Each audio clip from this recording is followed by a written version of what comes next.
Hello, everyone, and today we're going to be reviewing and resuming our readings of Belonging Again II.1, and we're at section 3 of chapter 1, which is titled, How Do We Assume Everyone is Persuadable Without Totalitarianism? And we've already discussed this question of how does anyone leave Plato's cave on their own, which is a very weird question. When you go back and read the text, you see that people are dragged out of the cave, which is very different from how we usually remember the text. Usually we have this image of someone standing up and leaving on their own, but really in the text what we see is an individual being dragged out, which is a very different structure. So that leaves a hanging question: how does anyone leave Plato's cave on their own? We also discussed the deconstruction of bestocentricism that we see in Nietzsche when we go through the gay science. But then, of course, that begs the question, how does anyone change or do something different without being forced, without it being bestowed to them? How do people become? How do people engage in their own transformation? A way to think about it is the question of intrinsic motivation. How does anyone gain intrinsic motivation, not extrinsic motivation? And we've tied this to the question of spreading childhood, which is based on Nietzsche, as being necessary today for belonging again without regressing into previous forms of belonging that were problematic and led to various pathologies that could be very bad. And here we're going to frame the question in a way that was inspired by Justin Murphy at Other Life. We had a discussion on the Republic, and he brought really to the forefront a fascinating episode in Plato, which starts off the Republic that I think might actually frame the whole thing. And if we take it seriously, we might be more sympathetic toward what seems to be a totalitarian vision in the Republic, following like a Call Piper, and someone like a Jonathan Rauch, called Popper. I said Piper. Well, maybe he plays flute, or did, or something like that. But it's interesting. Also, this is in celebration of the upcoming Parallax Course that will be starting on Sunday, July 7th. We're very excited to have a chance to go back over there. Andrew and Tom do wonderful work, and we're very excited to have the chance to teach again over there, and it's going to be about belonging again. So you can find a link, you can find a link in the description. You can also go to parallax.com and find it there. And so we will be again reading from chapter 1, section 3, Belonging Again II.1. Like the questions of how does anyone leave Plato's cave on their own and how might people be children, another question arises that gets at the same problem, but from a different angle. And it arises at the very start of the Republic, as was brought to my attention by Justin Murphy. I've had the pleasure of being part of the Other Life community since 2019, and Mr. Murphy began organizing regular readings of the great books in 2023, which I've enjoyed immensely. On October 9th, 2023, we discussed Plato's Republic, and Mr. Murphy drew attention to the fascinating start of the book, where Socrates and Glaucon are going down to the Piraeus with Glaucon to pray to the goddess. Suddenly, the slave boy of Polemarchus grabs the cloak of Socrates and orders him to wait for Polemarchus. They do, and Polemarchus acknowledges that Socrates and Glaucon are in a hurry to get away to town, but then basically says that they have no choice but to stay because Polemarchus and his men are stronger than them.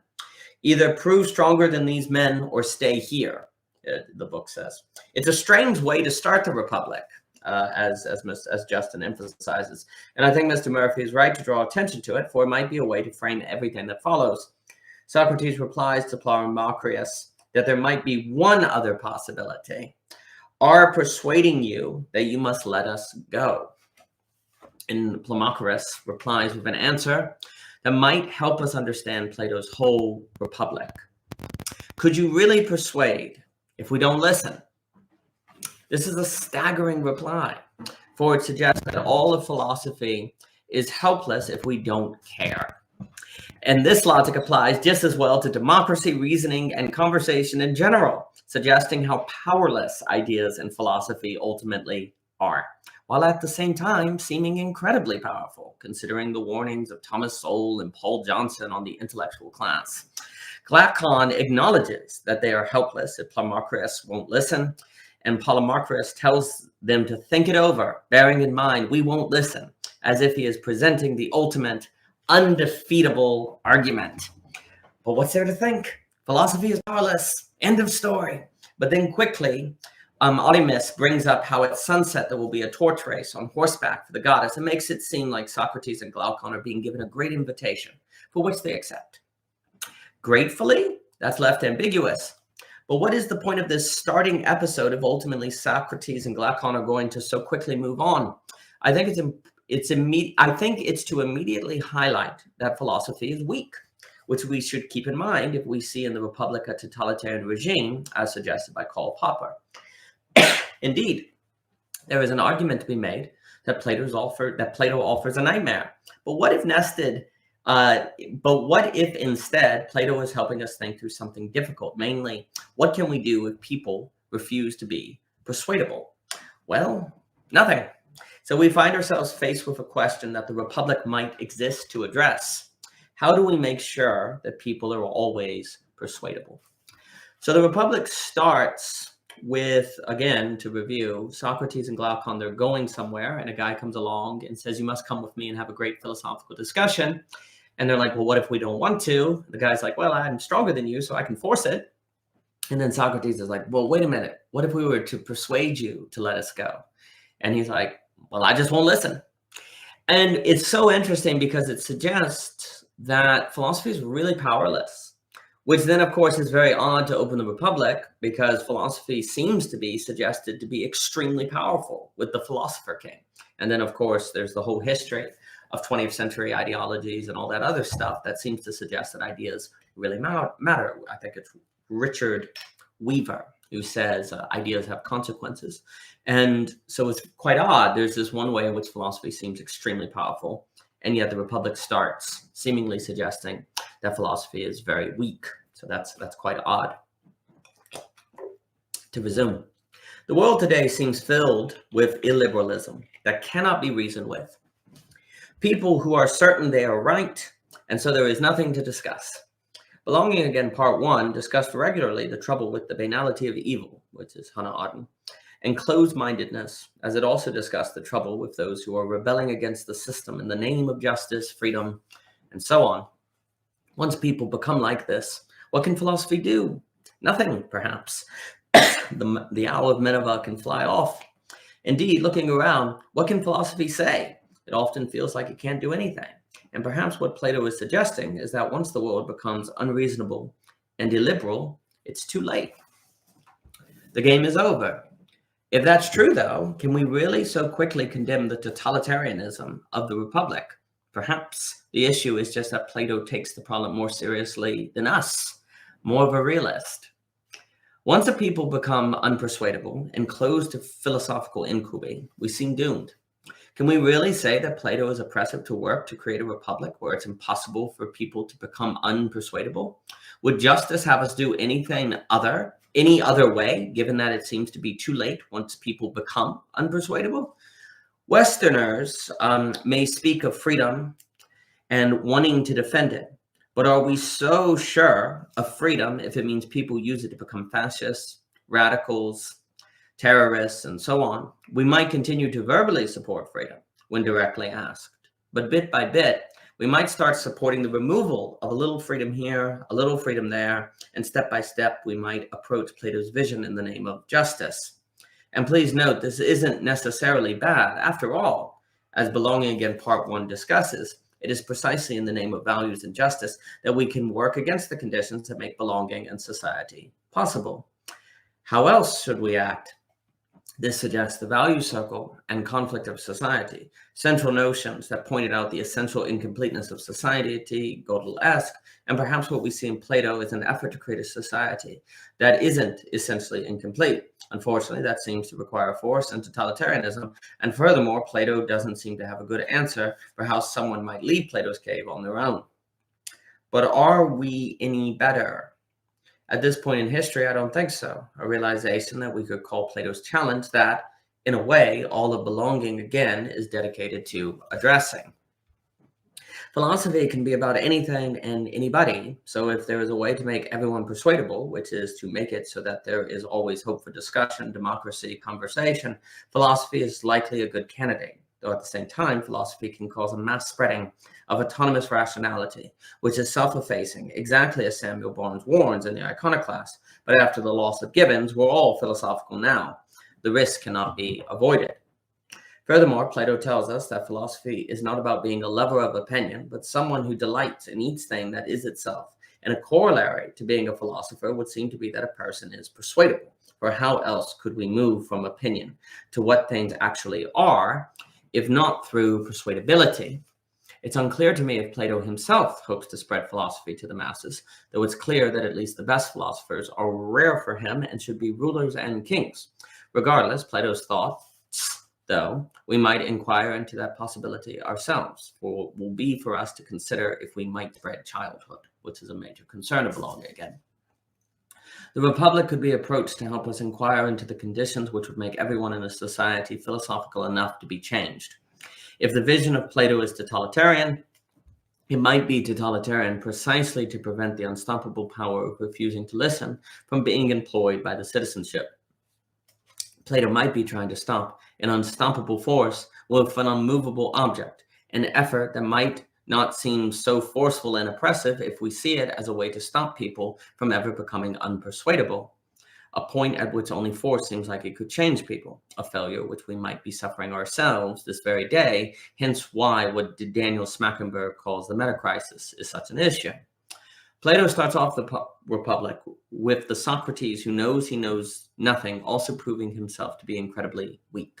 A philosopher king might be a weak king, perhaps even Christ-like, the love of wisdom, weakness, unless alternatively a philosophical and dictatorial suffering servant as described with David Hume in The Absolute Choice, which is perhaps our only hope where people aren't persuadable. We could say that one of the great accomplishments of the modern world is that we have generally made people forget how weak ideas actually are, for we have been so cultured and civilized that this doesn't even occur to us, though perhaps today that is through disablement, as Illich describes, which poses a problem. But this means we never addressed the weakness of ideas, only stopped thinking about it, while at the same time convincing ourselves that we figured out how to make ideas strong through schooling, education, college. Very similar to how we never figured out how to leave Plato's cave on our own, only convinced ourselves we did. If, as Plato and Socrates suggest, that ultimately the choice is between persuasion or force, this means we have left unaddressed a weak point in our modern world that force could find and break back in through, causing great horror, ergo the meta-crisis. If force does so, what could we do? Persuade it to stop? But it's not persuadable, as aren't we. Polemarchus smiles, land waits.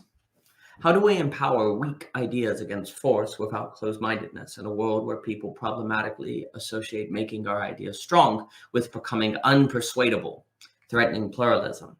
So that's important because a lot of people, they think about keeping their ideas strong by just not being open to evidence, so becoming unpersuadable. What's here, funny enough, the suggestion is that philosophy only works if people are persuadable. So there's a way there in which you can say that the way that people make ideas strong is precisely to become unphilosophical, which is a major problem. To resume, might we deal with this with education? Yes, but a very particular kind of education, mainly one that makes people persuadable, enabled versus disabled. So that a bold there is italicized. Critically, a persuadable society is not the same as a persuading society, or even necessarily a society of persuasion. There are distinctions here that need to be maintained, especially in a world where persuasion and manipulation are emotionally and mentally conflated, which is a huge problem. A persuadable society, meaning a society that is able to persuade, to be persuaded, which is to say has that ability and entails those conditions of possibility, is qualitatively different than a society that doesn't have this ability, which means it will also have different kinds of subjects, ways of living, a phrase which must suggest persuadability, perhaps the deepest philosophical ability. A persuadable society is an open society, to allude to Karl Popper, and where there are no openings, there is no possibility of a river hole, as we'll explain. However, by open society here, we mean something different and deeper than merely a society where people can express their differences freely, though that's necessary. Rather, we mean a society where it's possible for people to be changed by a movement of reason, not stuck in understanding. Popper was no fan of Hegel, hurting him. Persuadability is the condition of possibility for reason, with a capital R, and we mean it in the Hegelian sense. It is the only possibility of an experience of thought working and moving outside ourselves that we are invited to join, a communal act suggesting hope. We oddly live in a world that stresses education and claims ideas matter while not creating the conditions of persuadability, without which perhaps no other conditions of possibility are possible, without violence at least. In fact, persuasion can be reviled, and we are told we should stand for what we believe. We fail to realize flexibility can be a strength, as can be humility. But persuadability is something we must be able to do if we are to avoid force and violence, suggesting why it is also dangerous to treat words as the same kind of violence as a gunshot.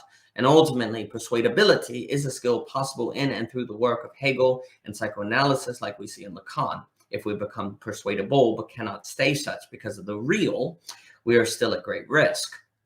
This will require voicecraft and word spread, an education not of trivia, but of psychoanalytical persuadability, without which the conditions of possibility for the movability of reason will not be possible at scale, for we will prove incapable of freeing speech, but must manage the real. We must manage the real, 1,000 ways.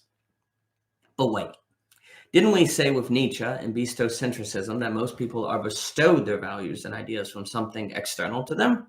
Doesn't that suggest the world is extremely persuadable? An excellent point.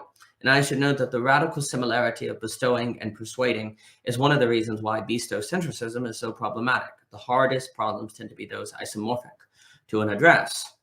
Bestowing is generally more thoughtless and tends to reify the good and evil dichotomy of Nietzsche, while persuadability, as an ability, is active and leads to a choice of value, noble versus contemptible.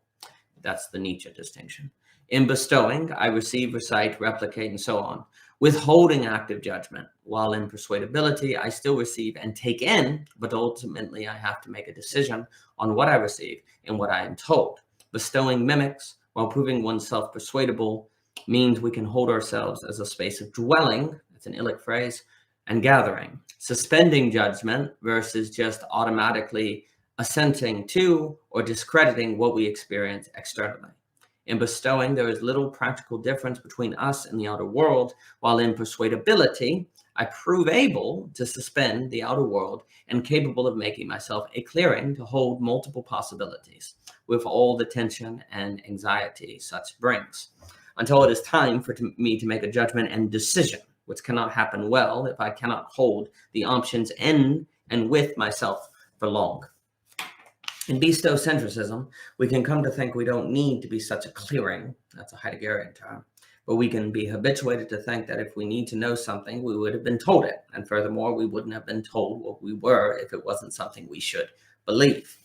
Alternatively, to be persuadable is to work against autonomous bestowing in favor of becoming, for we seemingly can only become if we have been enabled with persuadability. Otherwise, we cannot develop. And please note that persuadability is not exclusively a matter between people, because life itself can prove persuading, inspiring, or the like. Persuadability and openness are profoundly connected, and where education bestows versus enables us with persuadability, we can paradoxically end up less persuadable and more closed, even if education regularly claims that it is about opening our minds.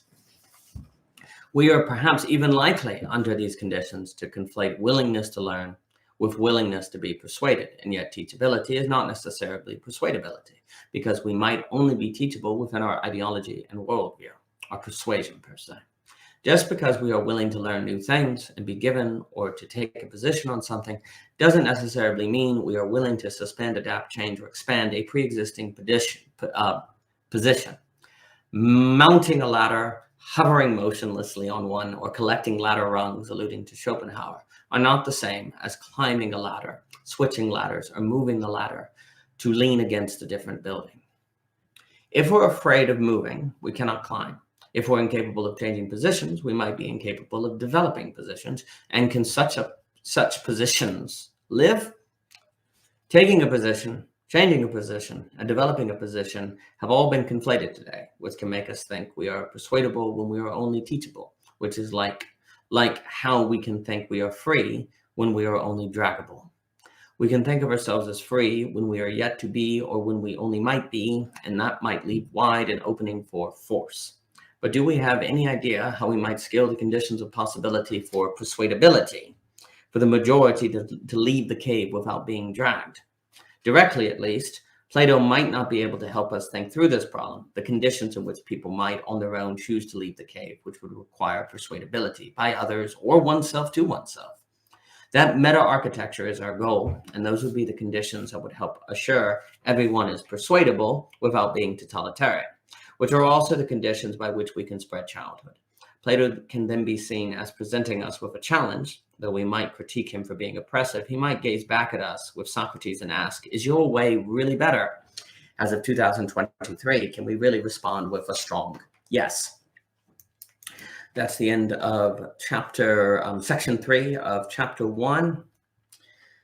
And it's really, again, to review, it's really looking at this issue where Plato starts the Republic with this very odd episode, as Justin Murphy brings out, where Socrates and Glaucon are suddenly confronted with, they're going somewhere, someone stronger than them comes along and says, come with me, I want to have a philosophical discussion. And they're like, no, we don't want to go. And they're like, well, you have to because we're stronger than you. And Socrates is like, well, what if we could persuade you? And he goes, well, what if we're not persuadable? Then we get our way, right? And what's interesting about that is that also it suggests a few things. It suggests ideas are weak. Like if people don't listen to ideas, then they don't matter. Then what can you do? Which again is odd because at the same time, ideas change the world. Like again, Paul Johnson, Thomas, Dr. Sowell, other people, they talk all the time about how ideas change the world. And some people writing some book somewhere can change everything. So there's this double move where ideas seem weak, and yet they also seem very powerful. And that would also suggest why, sociology will talk about, various sociologists will talk about the move from the warrior class to the clergy class to the scholarship class. And it seems like those are the things that kind of have to happen, where you move to the clerical class, where ideas are very powerful if you're going to, in fact, have ideas have authority. So there has to be a kind of movement that occurs in that. Otherwise, ideas don't seem very powerful. And so then if that's the case, we might understand why Socrates creates a society that basically forces people to acknowledge ideas, or forces people with ideas to lead. Because otherwise the incentive structure, just simply because people like being right, they don't like changing their minds, well, the incentive structure might make it to where there's incentive not to care about ideas, or to use power over ideas, or to ignore ideas. And once those incentive structures arise and people just refuse to listen to ideas, how can you fix it? How can you fix the system? And so again, if there's a certain oppression going on in Plato, we might, Plato might look at us and be like, well, do you have a better idea? Because, how are you going to make sure that people stay persuadable to listen to ideas? And the other key point of that section is that persuadability is an ability. It is not easy to change your views or to listen to new ideas. That's going to take an ability, a capacity. And I think we can align it with a psychoanalytical capacity to handle the real, or to handle the surprising, or to handle the deconstruction of your symbolic, or the thwarting of your imaginary registrar. This is very difficult. So it's an ability. And problematically today, we can think of persuasion, being persuaded, as a kind of weakness. Oh man, you must be weak if someone could change your mind. When really, to be able to change your mind or to follow ideas is an ability. It's a capacity. It is not necessarily something people have. Well, if people are going to leave the cave on their own, Plato's cave on their own, and not be dragged, it would seem to require some sort of persuadability. They have some sort of ability to persuade themselves to leave the cave on their own. They have the ability to be told there's an outside world and listen and believe it and go. Like, it's hard to imagine people leaving Plato's cave on their own or not relying on bestocentrism if they have no persuadability, no ability to change. It would also seem difficult to imagine intrinsic motivation or drive as a psychoanalytical term without some kind of persuadability, some sort of capacity of oneself to persuade yourself that you can do something or that something is worth doing. All of this suggests an ability and persuadability. That persuadability is not merely a weakness or a form of manipulation. And if we think of it that way, and we think of the question of spreading childhood to deal with, to address the problems of belonging again in explanation part 1, then there is a certain ability that has to spread, a certain capacity to be persuaded, to persuade oneself to change, to be altered, and to talk about the spread of childhood, which is also tied to the capacity to create values, to operate according to groundlessness, to not need certainty, all of these other principles. To be dialectical, a dialectical thinker is a big part of that. Well, if you're not already a child, for some lucky reason, then to become one, that by definition requires a persuadability to some degree. And so if we're going to talk about spreading childhood, we have to talk about giving people the ability to change in that way. And that, that gets tied to the question of freeing speech and what are the aesthetics in a sociological sense that people subconsciously organize their values and so on and so forth. And so then the book will go from there. Again, our Parallax course will be starting on Sunday. We would love to have you join. You can sign up for it in the description. You can sign up for it at Parallax, the website. Michelle and I really enjoyed the Look to the Birds of the Air class, and we're looking forward to doing it again. And for more about From Belonging Again II.1, please check it out on Amazon. You can find a playlist on YouTube that covers the material. And thank you so much for your time.